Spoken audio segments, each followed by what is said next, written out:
قدر پدر و مادر میپرسی؟ برف قبرستان، ببین در آن سنگ‌ها مزار چی نوشته شده است.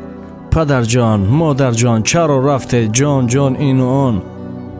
پس میگه شاید باشد داخل آنها که در زندگی بودنشان باره هم مادر جان گفته باشد.